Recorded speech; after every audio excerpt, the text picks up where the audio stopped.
Assalamualaikum warahmatullahi wabarakatuh. Perkenalkan, nama saya Ibra Bustan, NIM PO 713203241062. Prodi Diploma 3 Teknologi Laboratorium Medis kelas B. Saya di sini akan menjelaskan atau memaparkan materi tentang konsep dasar dan klasifikasi anatomi fisiologi tubuh manusia.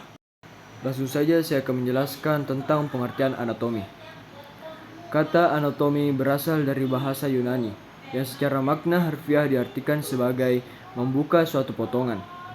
Anatomi adalah suatu ilmu yang mempelajari bagian dalam internal dan luar eksternal dari struktur tubuh manusia dan hubungan fisiknya dengan bagian tubuh lainnya. Anatomi secara harfiah juga diterjemahkan pada bahasa Latin. Dari susunan kata, ana adalah bagian atau memisahkan, dan tomi adalah irisan atau potongan.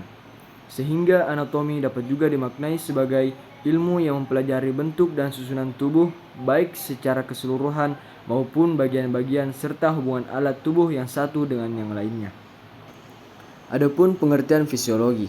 Kata fisiologi berasal dari bahasa Yunani, yaitu ilmu yang mempelajari bagaimana suatu organisme melakukan fungsi utamanya. Fisiologi secara makna kata berasal dari bahasa Latin, yaitu kata fisis adalah alam atau cara kerja, dan logos adalah ilmu pengetahuan. Maka fisiologi adalah ilmu yang mempelajari pekerjaan atau fungsi dari tiap-tiap jaringan tubuh atau bagian dari alat-alat tubuh dan fungsinya. Anatomi fisiologi adalah dua hal yang berkaitan erat satu dengan yang lainnya, baik secara teoritis maupun secara praktikal. Sehingga muncul suatu konsep, yaitu semua fungsi yang spesifik dibentuk dari struktur yang spesifik. Lanjut, klasifikasi anatomi dan fisiologi. Berdasarkan aspek yang dipelajari, anatomi terbagi atas dua, yaitu 1. Anatomi mikroskopik dan 2. Anatomi makroskopik. Anatomi mikroskopik adalah mempelajari suatu struktur yang tidak bisa dilihat dengan mata telanjang. Bentuk pemeriksaan mikroskopik adalah pemeriksaan sitologi dan histologi. Sitologi mempelajari suatu sel secara individual, sedangkan histologi mempelajari suatu jaringan. Anatomi makroskopik mempelajari suatu struktur yang besar yang bisa dilihat dengan mata telanjang. Antara lain yaitu anatomi permukaan, ciri-ciri dari permukaannya, anatomi regional, fokus pada area tertentu, anatomi sistemik, mempelajari organ secara sistem pencernaan, sistem reproduksi, sistem kardiovaskular, dan lain-lain. Serta anatomi perkembangan, mempelajari perubahan tubuh dari sudut pandang struktur. Fisiologi manusia adalah ilmu yang mempelajari tentang fungsi dari tujuan manusia. Adapun spesifikasi fisiologi dari anatomi antara lain yaitu fisiologi sel, mempelajari fungsi sel dan bagian-bagiannya, fisiologi spesifik, mempelajari suatu organ, fisiologi sistemik, mempelajari fungsi organ secara sistemik, dan fisiologi patologikal, mempelajari efek penyakit terhadap suatu organ. Istilah dan posisi anatomi. Posisi anatomi yaitu tubuh dalam posisi tegak, menghadap ke depan, kepala tegak lurus, dengan lengan di sisi dan kedua tangan berada di samping, dengan ibu jari berada di samping luar. Untuk memudahkan dalam mendeskripsikan anatomi, maka juga ditetapkan garis-garis dan bidang hayal atau imajiner. Itu berikut ini. 1. Garis tengah atau sagital merupakan garis imajiner yang melintasi secara vertikal, menembus garis tengah tubuh dari bagian atas kepala sampai ke bawah, di antara kaki yang membagi sisi menjadi dua, kanan dan kiri. 2. Pembelahan horizontal, membagi tubuh menjadi bagian superior dan inferior. 3. Pembelahan sagital, membagi tubuh menjadi bagian kanan dan kiri, sejajar dengan garis tengah. 4. Pembelahan koronial, membagi tubuh menjadi bagian anterior dan posterior. Selanjutnya, istilah anatomi berdasarkan posisi anatomi serta memperhatikan garis arah maupun bidang-bidang imajiner, antara lain sebagai berikut. 1.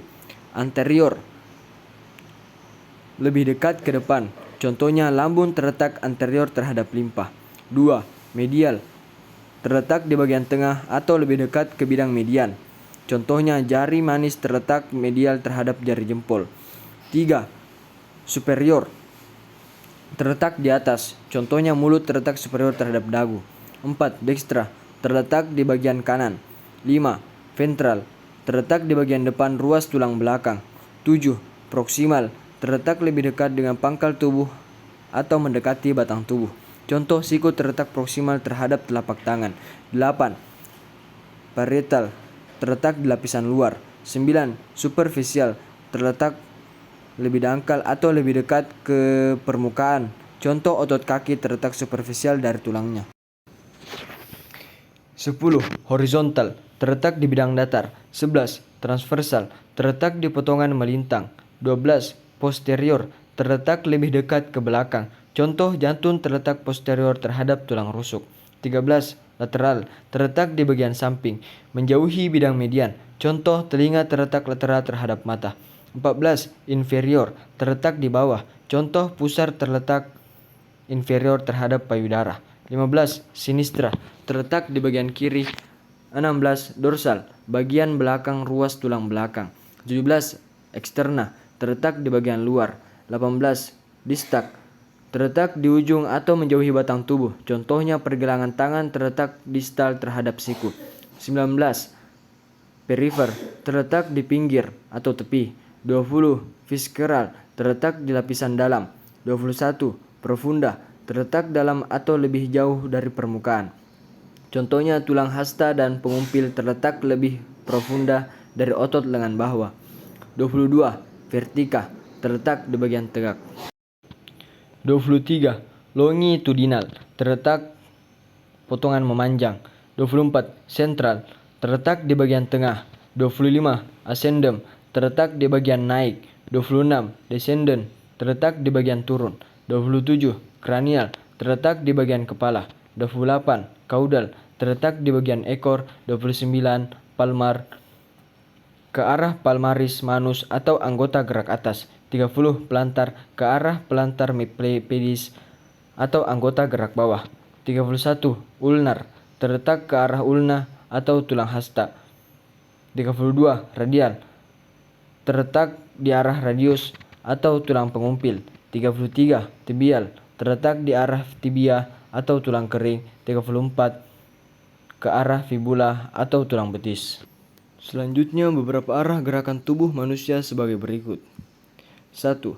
Fleksio dan ekstensio. Fleksio yaitu membengkokkan, melipat sendi atau gerakan menekuk. Ekstensio yaitu gerakan meluruskan kembali sendi, contohnya gerakan ayunan lutut pada kegiatan gerak jalan. Yang kedua, adduksio dan abduksio. Adduksio yaitu gerakan mendekati badan, sedangkan abduksio yaitu gerakan menjauhi badan.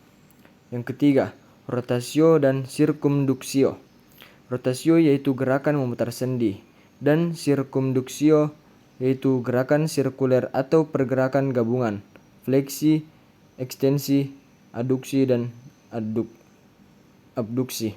Contohnya yaitu gerakan abduksi menjauhi tubuh, bila kaki digerakkan kembali ke posisi siap merupakan gerakan adduksi atau mendekati tubuh. 4. Elevasi dan depresi. Elevasi merupakan gerakan mengangkat, sedangkan depresi adalah gerakan menurunkan. Contohnya yaitu gerakan membuka mulut atau elevasi dan menutupnya atau yang namanya depresi, juga gerakan pundak ke atas atau elevasi dan ke bawah, depresi. 5. Inversi dan eversi. Inversi adalah gerak memiringkan telapak kaki ke dalam tubuh, dan eversi adalah gerakan memiringkan telapak kaki keluar. Perlu Anda ketahui bahwa istilah inversi dan eversi hanya untuk wilayah di pergelangan kaki. Yang keenam, supinasi dan pronasi. Supinasi adalah gerakan menengadahkan tangan, dan pronasi adalah gerakan melengkupkan. Perlu Anda ketahui bahwa istilah supinasi dan pronasi hanya digunakan untuk wilayah pergelangan tangan saja. Yang ketujuh, endorotasi dan eksorotasi. Endorotasi adalah gerakan ke dalam pada sekeliling sumbu panjang tulang yang bersendi atau yang disebut rotasi. dan eksortasi adalah gerakan rotasi keluar. 8. Sumbu atau aksis gerakan. Aksis gerakan ini terbagi menjadi 3. Yang pertama, aksis sagital adalah garis yang memotong bidang gerak sagital dengan bidang gerak transversal. Aksis transversal adalah garis yang memotong bidang gerak frontal dan bidang gerak transversal. Dan juga aksis longitudinal, yaitu garis yang memotong bidang gerak median dan frontal dan berjalan dari atas ke bawah. Yang ke-9, bidang anatomi. Bidang anatomi ini terbagi menjadi 4. Yang pertama, bidang median, yaitu bidang yang melalui aksis longitudinal dan aksis sagital. Dengan demikian dinamakan mediosagital. Yang kedua, bidang sagital atau bidang paramedian, yaitu setiap bidang yang sejajar dengan bidang mediosagital. Yang ketiga, bidang koronal atau frontal, yaitu bidang yang mengandung aksis transversal dan sejajar dengan dahi dan tegak lurus dengan bidang sagital. Yang keempat, bidang transversal, letaknya tegak lurus dengan bidang-bidang sagital dan bidang koronal. Pada posisi berdiri bidang-bidang horizontal. Baik, itulah hasil dari pemaparan materi yang bisa saya jelaskan. Lebih kurangnya mohon dimaafkan. Wabillahi taufiq wal hidayah. Wassalamualaikum warahmatullahi wabarakatuh.